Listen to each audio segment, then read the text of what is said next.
Greetings, family, greetings, brothers and sisters. You know, when we talk about Africa as African bars, there are a lot of things that pain our hearts, pain our hearts. And one thing is, we have two countries whom, as much as every country in Africa requires, an Ibrahim Traore, there are some countries which need an Ibrahim Traore more than others. These countries include Equatorial Guinea and Cameroon. These are countries with very old president, longest serving presidents, and today we are talking about Cameroon because the president of Cameroon is apparently the oldest in the world. 92 years, as much as he is the second longest serving president since 1982, right? And he comes second after the president of Equatorial Guinea, that is Theodore Obiang, the guy who sees Equatorial Guinea as his own home, where he's the president, farm or family or whatever, where he's the president and the vice president is his own son, the guy who went to UNGA 2020, was it 2024?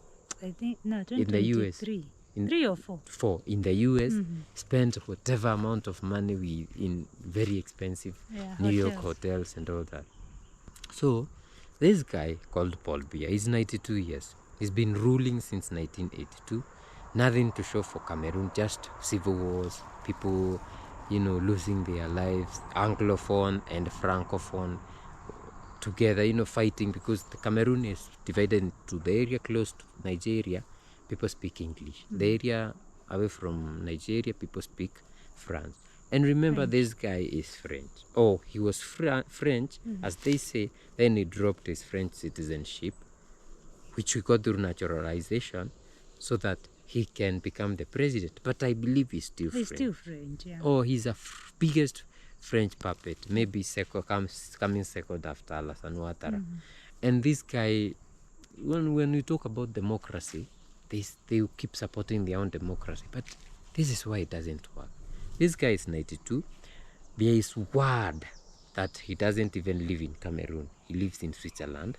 Because if he lived in Cameroon, maybe he would not get the health services that he gets abroad. And maybe he comes one or twice, to... Just to check on his farm. Yes, to come on. It's his farm, eh? Yeah, and this guy is... He has like how many children? Like 5. One is adopted. 2 came with his current wife, Biya, and he has 2. One, last year we saw her news when she came out as an LGTB plus thing, and there was a lot of news as she was pushing her father's government to accept these people. But this guy is known not to be staying in Cameroon. So who rules Cameroon? There has been alleged reports that a week ago he left the wife, Biya, who is about 54. They have a difference 36. Of like 36 years.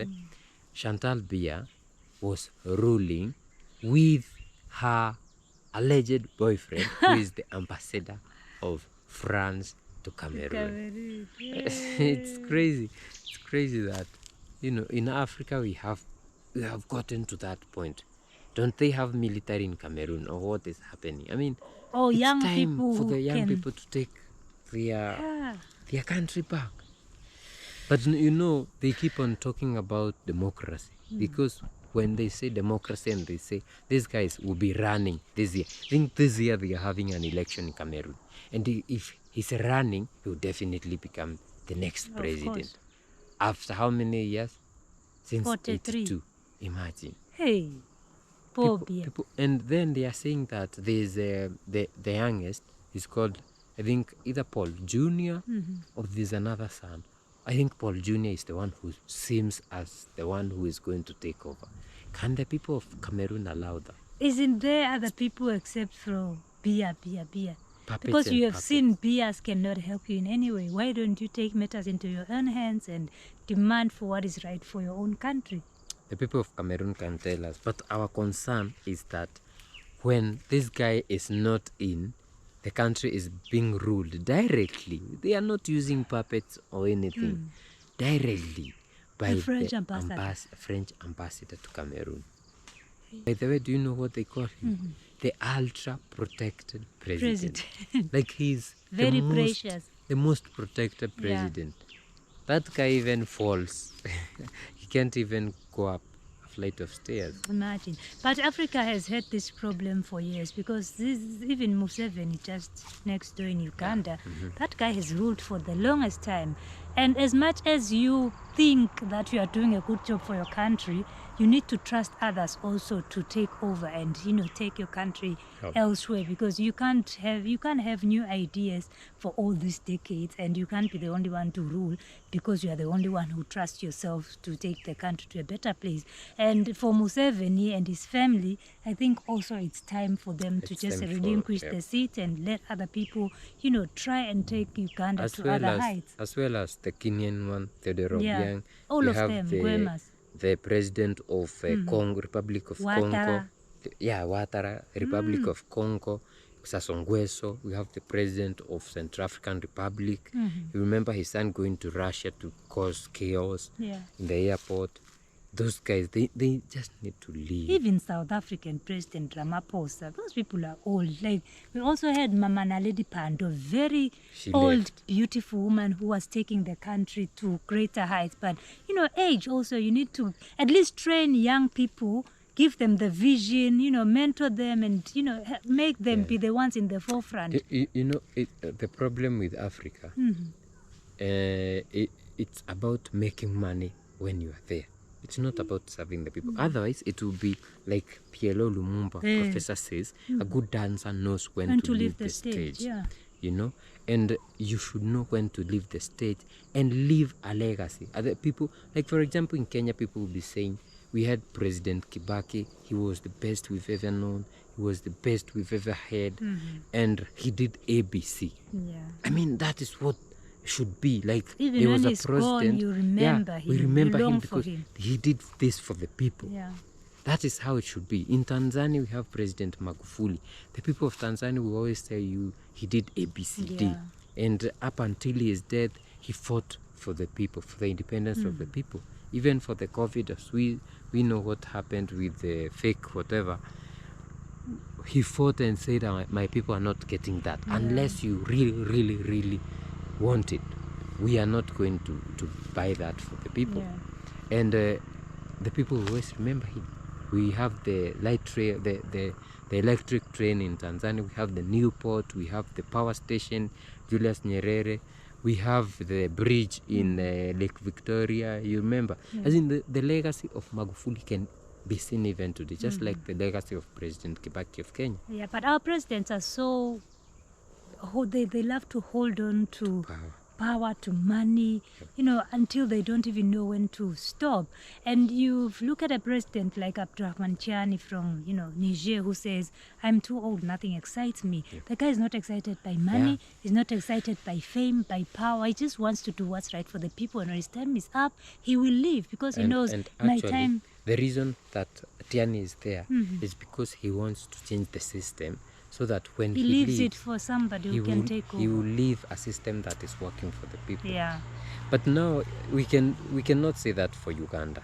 But what happens in say Cameroon? They have known, you have over 40 years, you have not known another we were president. not born. But for this one, I think it's the French. Like they placed Alassane Ouattara.